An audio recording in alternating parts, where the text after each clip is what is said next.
tournament. Well, we wish the team the very best, talking about the junior Yellow Greens, and we hope that they make Nigeria proud just as they've done, talking about a historic win against New Zealand. Now, let's turn our attention back to football matters right here at home, and it's all about the Nigerian Premier Football League. Joining us right about now is David Amaye, the former Enyimba defender, who joins the show this evening. David, good evening. It's good to have you on the show. Good evening, my brother. How are you doing today? Nice to have me on the show. I'm all right. I'm good. While, man. Okay, let's dive right into it as quickly as we can, because there's a whole lot to talk about. We know quite well that second stanza of the season, commences this weekend, and we just saw Kano Pillars defeat Enyimba, your former club. Let me get your quick reaction about the match we saw yesterday before we talk about other matches to expect this weekend. It's always a good team to see good football and teams winning very well. The match against Kano Pillars and Enyimba, even though it's a rescheduled game, it's like the game that has kickstarted the second round. Everybody will expect their team to go back and do very, very well. Enyimba losing that match to Kano Pillars, I'm not surprised, because it's Kano Pillars will come all out, knowing fully well that Enyimba is playing the continent.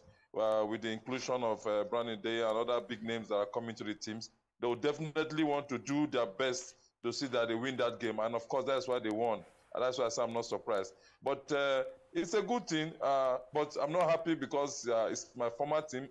Enyimba is my team. Anytime Enyimba lost, it's like the pain we feel. All of us feel the pain. Those of us who are, of course, Kano Pillars 2 is my team. I played in Kano Pillars also when we won the league some years ago. So, by and large, two teams that I belong to, that I've played for, playing the game, the better side won or the lucky side won. It's a good thing. I'm happy for Kano Pillars for winning the game. Okay, let's look at, this season right now and talk about what to expect. The break, quite extended, some would say. What do you think the break does to the teams despite resuming this weekend? That those who have argued that the break is not good enough, as teams would come in rusty into the second half of the season. What's your opinion about that argument? No, the break is not bad. The break is good. Of course, the break gives people time to recover from stress. A lot of players would have played the whole of the 19 games. Some will play 18 game stretch. They need time to recover. They need the first week to catch their breath and rest. The festive period to have time to go and reconnect with their family. They will come back fresh. I don't think the break is too long to say they will come back rusty. They will not come back, definitely not come back rusty. Some of them have resumed training already, and they will play one or few games before their match this weekend. I don't think it will be rusty. No. The break is good for them. It's good to go back and refresh and come back. 2 weeks, 3 weeks is not too much for a break. I think it's not too much. It's okay. So I expect them to do better as they resume now. Kano Pillars, Kanemi, Aqua, Remo, Heartland, Lobby. It's going to be a very busy weekend and good matches to watch, certainly. Okay, during the course of the week, we had the Nigerian Premier Football League unveil the official balls for the second half of the season. Now, the question is, what other things do you think the NPFL have done to improve the standard of the league for the second half of the season? NPFL, they've done a lot. I must give kudos to them. You and I know for the very first time, it's always the better team that wins the game.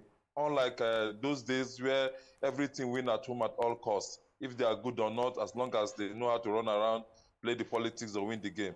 The NPFL this season, right from the previous season, they've done a lot. From the first standard to the second standard, they've done a lot in terms of referee. The officiating has been very wonderful. In terms of disciplinary actions on teams who have been misbehaving, it has been very commendable. And now unveiling this ball and giving them match balls too, it's adding value to the game. And some of those teams don't have the courage to buy quality balls to play matches with. And now we'll see good football with good pitches, good football, good players. Of course, you expect the best with good officiating. So the NFL have done a very good job this season, and they're still doing well. More kudos to them.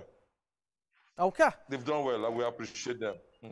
Okay, so let me put you, on the spot just as we wrap up. We know quite well that the first half of the season saw Rivers United begin the campaign with, that 8-match unbeaten run. Before that fizzled out a bit and Remo Stars took charge at some point. The second half of the season promises... Anything can happen.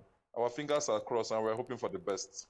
A diplomatic way of saying that one of the big teams will win the league title.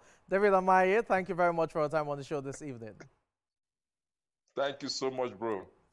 Okay, let's move away from football now and turn our attention to the sport of table tennis. The 56th edition of Africa's longest-running table tennis championship is scheduled to hold next week. Now, it holds in celebration of the 30th remembrance of the initiator of the competition and